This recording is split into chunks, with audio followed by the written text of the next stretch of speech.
یہ جی آپ براہ راست مناظر دیکھ سکتے ہیں کہ عمران خان صاحب سے ملاقات کرنے کے بعد 5 بڑے وکیل باہر نکل چکے ہیں. اس میں شیر افضل مربت صاحب، شعیب شاہین صاحب، بیرسٹر کوہل علی صاحب، علی ظفر صاحب اور عمیر نیازی صاحب، اور ابھی ہم ان سے بات کریں گے.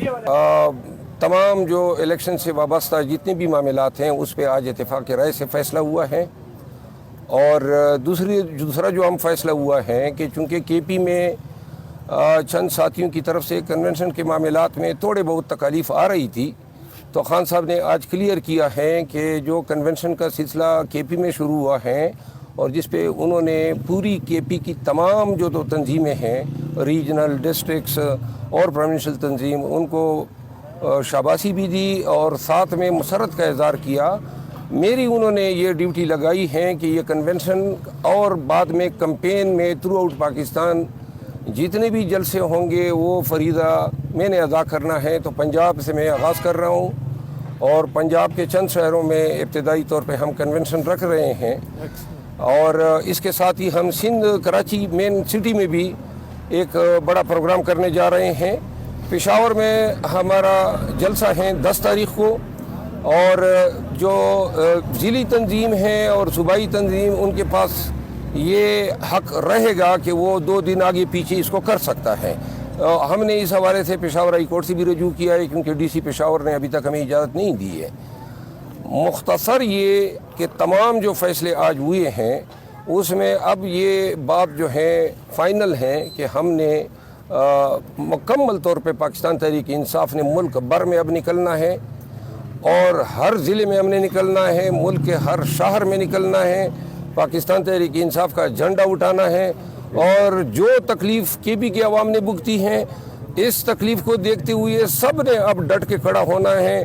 تکلیفیں بھی آئیں گی، پرچے بھی ہوں گے، چالان بھی ہوں گے، جس طرح ہو رہا ہے ہمارے ساتھ. آج جو عدت سے متعلقہ کیس ہیں وہ بھی ڈسکس ہوا. ابھی 2-3 انکشافات ہوئے ہیں. ایک تو یہ ہے کہ یہی عدت کا جو کیس ہے ہمیں علم بھی نہیں تھا، اور مخالفین اس کو پہلے فیڈرل شریعت کورٹ میں لے گئے تھے، اور فیڈرل شریعت کورٹ اس مقدمے کو ایک دفعہ خارج کر چکی ہے. اس کے باوجود جو ہے انہوں نے یہ چیز مخفی رکھی ہے. اور اب دوسرا جو امر ہوا ہے وہ یہ کہ پہلے عرفان نامی شخص کی طرف سے یہ استغاثہ تھا جو چل رہا تھا، اچانک ہمیں بغیر کسی نوٹس اور اطلاع کے اس فوجداری مقدمے کو انہوں نے قدرت اللہ صاحب جو جج صاحب ہیں اس کی عدالت میں درخواست دی کہ جی ہمیں یہ مقدمہ واپس لینے اور جدید نالش دائر کرنے کی اجازت دی جائے. پاکستان میں آج تک فوجداری مقدمے میں ایسی اجازت نہیں ملی ہے. یہ دیوانی مقدموں میں ملتی ہیں کہ جی میرے دعوی دیوانی میں یہ نقص ہے، سکم ہے. ان کو جب خاور مانیکا کی جو ٹوٹی پوٹی گواہی تھی اور جو سکھائی گئی شہادت تھی، اس کے آنے کے بعد ان کو پتہ تھا کہ ان کا پہلا جو کیس ہے جو انہوں نے دائر کیا ہوا تھا اور جس کو ہم کنٹیسٹ کر رہے تھے، اس کیس میں کوئی جان نہیں ہے. اب خاور مانیکا کے اس بیان کو انہوں نے کافی سمجھتے ہوئے خاور مانیکا کو ہی مستغیث بنا کے استغاثہ دائر کر دیا. خان صاحب نے اپنی زبان سے کہا کہ جو 6-7 سال قبل اسی مولوی صاحب جو آج جو ہے بڑا پدکتا پھر رہا ہے، اور اس کے علاوہ جو خاور مانیکا صاحب ان کے بیانات جو ہیں آن ریکارڈ ہیں. پھر خان صاحب کے یہ الفاظ ہیں کہ خاور مانیکا صاحب کے جو بچے ہیں ان کو بھی علم ہے کہ ان کا باپ جھوٹ بول رہا ہے، لیکن کیوں جھوٹ جو ہے اس سے اگلوایا جا رہا ہے وہ آپ سب کو علم ہے.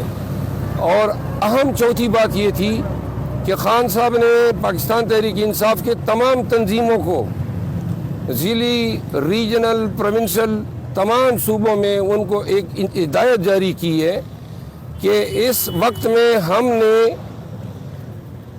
اکٹھے متحد ہو کے کام کرنا ہے. یہ چھوٹے چھوٹے میخیں نہیں نکالنی ہے. کاز یہ رکھنا ہے کہ پی ٹی آئی کا علم بلند کرنا ہے، جلسوں اور کنونشن کو کامیاب کرنا ہے. ذاتی پسند ناپسند کو جو ہے وہ بالکل آپ نے یکسر نظر انداز کرنا ہے، اور جو کاز ہوگا، جو بات ہوگی وہ صرف پی ٹی آئی کی کے کام کے، پی ٹی آئی کے کنونشن اور پی ٹی آئی کے جلسوں کے لیے قربانی